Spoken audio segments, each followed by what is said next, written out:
अंधाऱ्या ठिकाणी नशेखोरांवर पोलिसांची धडक मोहीम. मिरज विभागात 50 गुन्हे दाखल.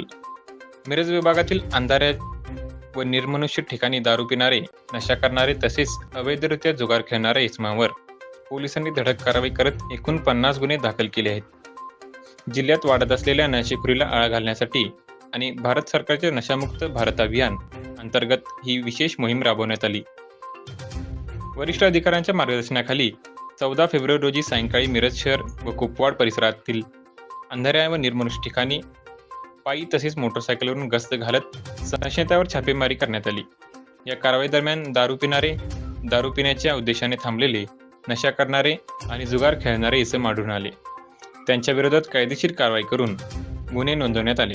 या मोहिमेत मिरज शहर पोलीस ठाण्यात 30, महात्मा गांधी चौकी पोलीस ठाण्यात 16 तर MIDC कुपवाड पोलीस ठाण्यात 4 असे एकूण 50 गुन्हे दाखल करण्यात आले. संबंधित पोलीस ठाण्याचे प्रभारी अधिकारी व DB पथकातील अधिकारी आणि अंमलदारांनी संयुक्तरित्या ही कारवाई पार पाडली. पुढील काळातील अंधाऱ्या व निर्मनुष्य ठिकाणी अशा गैरप्रकाराविरोधात सातत्यपूर्ण आणि प्रभावी धडक कारवाई सुरू ठेवण्यात येणार असल्याचे पोलिसांनी स्पष्ट केले आहे.